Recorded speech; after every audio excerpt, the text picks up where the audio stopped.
Hello students, बच्चों, आपके 7 part science में पूरे हो चुके हैं।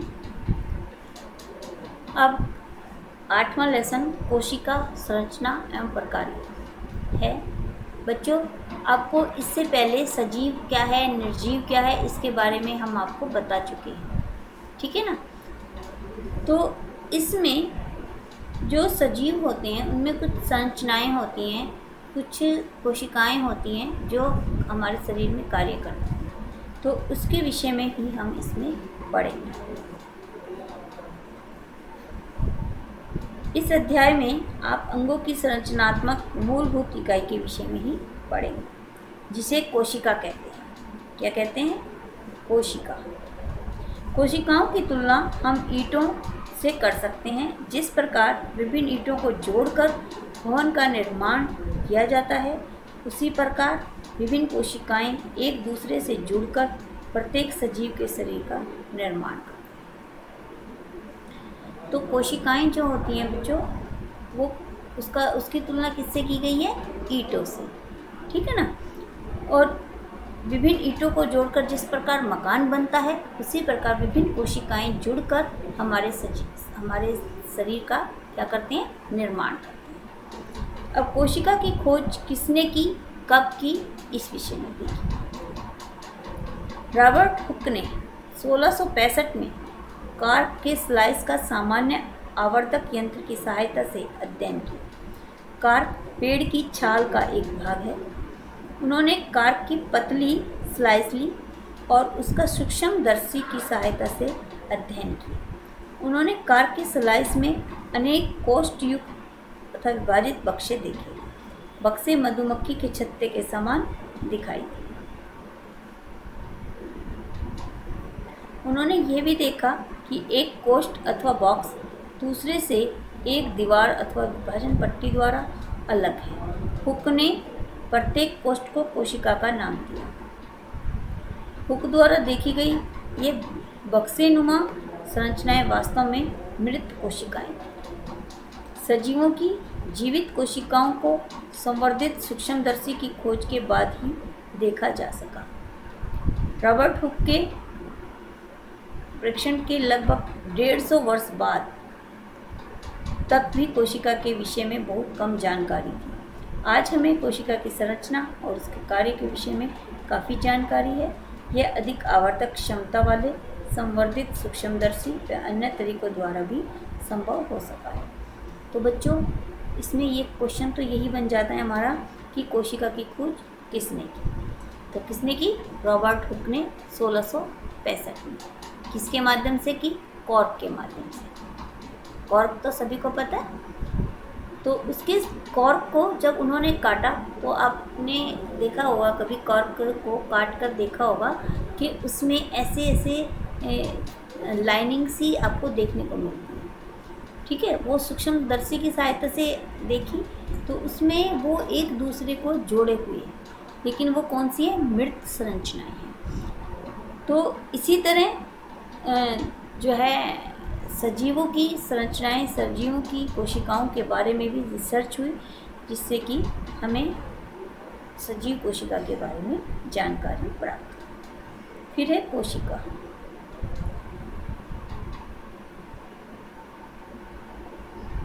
भवन के लिए ईंट एवं सजीवों में कोशिका दोनों की मूलभूत संरचनात्मक इकाई है।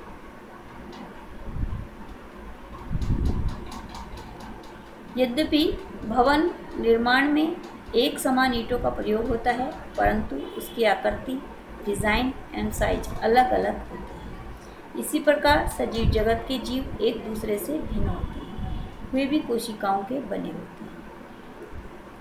निर्जीव ईंट की अपेक्षा सजीव की कोशिकाओं की संरचना अधिक जटिल होती है।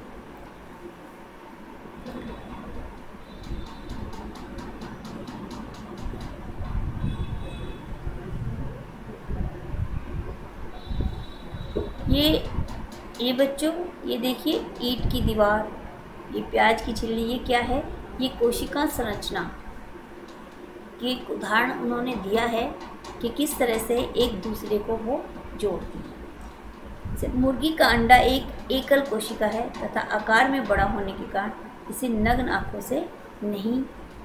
आँखों से भी देखा जा सकता है, क्योंकि मुर्गी का जो अंडा होता है वो आकार में बड़ा होता है, इसीलिए उसे हम नग्न आँखों से देख सकते हैं। सजीवों में कोशिका की संख्या, आकृति और साइज में भिन्नता होती है। जो सजीव लोग होते हैं, सजीव यानी कि जिनमें जीवन होता है, वो सजीव कहलाते हैं। उनकी कोशिका की जो संख्या होती है सबकी अलग अलग होती है, आकृति अलग अलग होती है और साइज भी अलग होती है। ठीक है, तो इस तरह से सजीवों की कोशिका और की संख्या, आकृति और साइज में भिन्नता हमें देखने को मिलती है।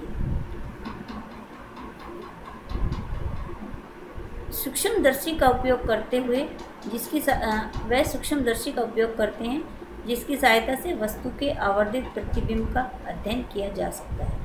कोशिका की संरचना का विस्तृत अध्ययन करने के लिए अभिरंजक का प्रयोग किया जाता है। पृथ्वी पर लाखों जीव हैं, वह आकृति और साइज में अलग हैं। उनके अंगों की आकृति, साइज, कोशिकाओं की संख्या ये भी भिन्न होती हैं। इसीलिए क्योंकि हर जो सजीव है भाई, एक तो सांप है और एक मेंढक है। सांप और मेंढक की आकृति, बनावट सब अलग होती है, तो उनकी कोशिकाएं की भी आकृति, साइज और बनावट सब अलग होती है। ठीक है, तो वो कोशिकाओं की जो आकृति और संख्या ये सब है, ये उस सजीव के आकृति पर निर्भर करती है और साइज पर निर्भर करती है। संख्या, किसी लंबे वृक्ष कोशिकाओं की संख्या, किसी लंबे वृक्ष अथवा हाथी जैसे विशाल जंतु के शरीर में पाई जाने वाली कोशिकाओं की संख्या का अनुमान लगा सकते हैं। यह संख्या अरबों खरबों में हो सकती है। मनुष्य के शरीर में कई खरब कोशिकाएं पाई जाती हैं, जो आकृति एवं साइज में भिन्न होती हैं। कोशिकाओं के विभिन्न समूह अनेक प्रकार से कार्य करते हैं। 1 अरब में 100 करोड़ होते हैं बच्चों, और 1 करोड़ में 100 लाख। ठीक है, तो जो मनुष्य हैं उसमें भी अलग अलग कोशिकाएं होती हैं, उनकी संख्या 1 करोड़ 1 अरब होती हैं लगभग। मनुष्य में अरब खरब में मनुष्य की जो कोशिकाएं होती हैं उनकी संख्या। यह वह जीव जिसका शरीर 1 से अधिक कोशिकाओं का बना होता है वह क्या कहलाता है? बहुकोशीय जीव। ये क्वेश्चन बनता है बेटा, बहुकोशीय जीव किसे कहते हैं? जिसमें 1 से अधिक कोशिकाएं हैं वो बहुकोशीय जीव कहलाते हैं। छोटे जीवों में कोशिकाओं की कम संख्या उनके क्रियाकलापों की किसी प्रकार प्रभावित नहीं करती। आपको जानकर आश्चर्य होगा कि अरबों कोशिकाओं वाले जीवों के जीवन का आरंभ 1 कोशिका से ही होता है, जो एक निषेचित अंडा है। निषेचित अंडा गुणन करता है तथा वृद्धि एवं परिवर्धन के साथ कोशिकाओं की संख्या बढ़ जाती है। तो सभी में कोशिकाएं बहुत सारी कोशिकाएं नहीं होती, मतलब सभी जीव बहुकोशिक नहीं होते, अधिकतर जीव 1 कोशीय होते हैं।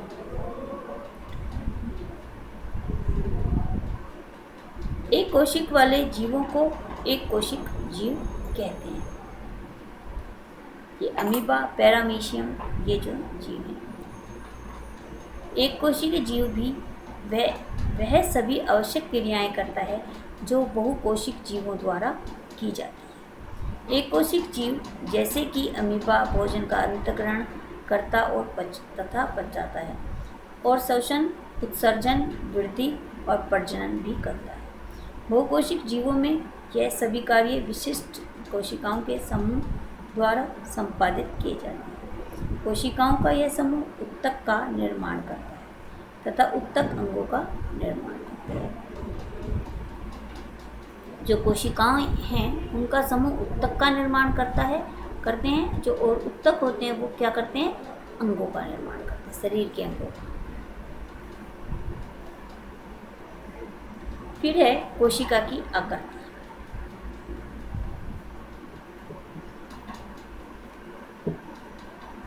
अमीबा की आकृति को आप किस प्रकार परिभाषित करते हैं? वास्तव में अमीबा की कोई निश्चित आकृति नहीं होती। यह अपनी आकृति बदलता रहता है। इसके मुख्य शरीर में बाहर की ओर परिवर्ती लंबाई के प्रवर्त उभरते हुए दिखाई देते हैं। हाँ बेटा, जो ये अमीबा होता है इसकी कोई आकृति नहीं होती। इसकी आकृति बदलती रहती है। जब ये चलता है तो इसकी आकृति में परिवर्तन होता रहता है। इन्हें पादाप कहते हैं, जैसे कि आप कक्षा 7 में भी पढ़ चुकी हैं। यह प्रवर्त अमीबा की गति के समय तथा भोजन का अधिग्रहण करते समय बनते एवं बिगड़ते रहते हैं। जब भोजन ग्रहण करता है तो इसके जो हैं ये आकृति गति जो है, गति के अकॉर्डिंग इसकी आकृति बदलती रहती है।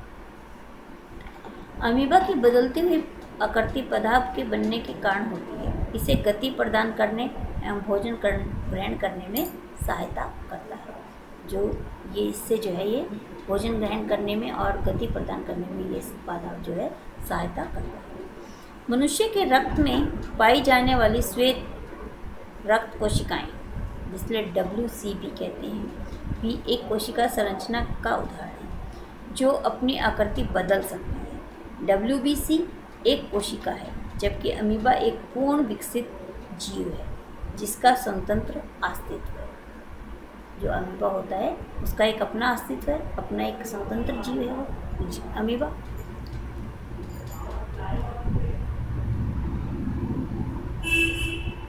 आपके विचार में उन जीवों में कोशिकाओं की आकृति कैसी होगी जिसमें लाखों कोशिकाएं होती हैं? मानव की विभिन्न प्रकार की कोशिकाएं, जैसे कि रक्त, पेशी, तंत्रिका कोशिका दिखाई गई हैं। ये विभिन्न आकृतियां उनके विशिष्ट कार्यों से संबंधित हैं। जो मानव की कोशिकाएं होती हैं, रक्त, पेशी, तंत्रिका कोशिका, ये जो है विशिष्ट कार्य से संबंधित होती है, मुख्य कार्य से संबंधित होती है। कोशिकाएं सामान्यतः गोलीय, चपटी, गोल अथवा लंबी होती हैं। कुछ कोशिकाएं लंबी होती हैं जिसके दोनों सिरे नुकीले होते हैं। इनका आकार त्रुक रूप होता है। कभी कभी कोशिकाएं बहुत लंबी होती हैं। कुछ कोशिकाएं शाखान्वित होती हैं, जैसे तंत्रिक कोशिका। तंत्रिका कोशिका संदेश प्राप्त करने में उसका स्थानांतरण करती है, जिसके द्वारा यह शरीर में नियंत्रण और समन्वय का कार्य करती है। तो बेटा, कोशिकाएं भी अनेक प्रकार की होती हैं। जैसे ये हैं, ये हमारी ये जो हैं ये गोलाकार हैं।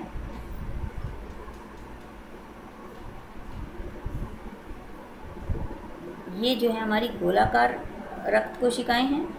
ये तुर्क रूपी कोशिकाएं और ये लंबी शाखान्वित कोशिकाएं। ठीक है, ये कौन सी है? गोलाकार। ये तुर्क रूपी।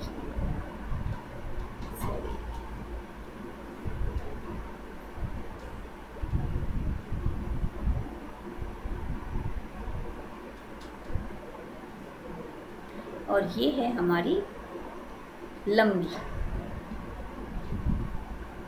लंबी शाखान्वित।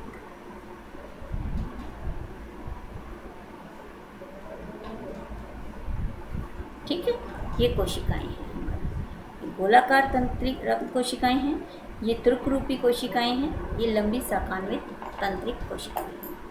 ठीक है बेटा, तो ये हमारी कोशिकाएं के आकार अलग अलग होते हैं, जो कि हमने आपको बताया।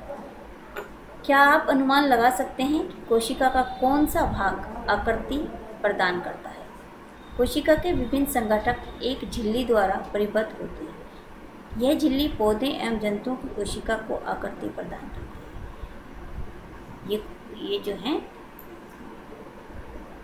कोशिका को आकृति प्रदान करते हैं। जो पौधे जो झिल्ली होती है वो पौधों और जंतुओं की जो कोशिका होती है उन्हें आकार प्रदान करती है। पादप कोशिका में एक अतिरिक्त आवरण होता है जिसे कोशिका भित्ति कहते हैं।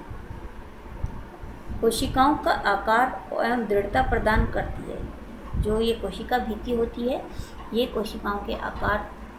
कोशिकाओं को जो है आकार और दृढ़ता यानी मजबूती प्रदान करती है। जीवाणु कोशिकाओं में भी कोशिका भित्ति पाई जाती है। ठीक है बच्चों, तो ये था हमारा लेसन 8। बच्चों आज की वीडियो यहीं तक। इससे आगे ये कोशिका का साइज, इसके बारे में हम आपको आगे बताएंगे अगली वीडियो में। धन्यवाद।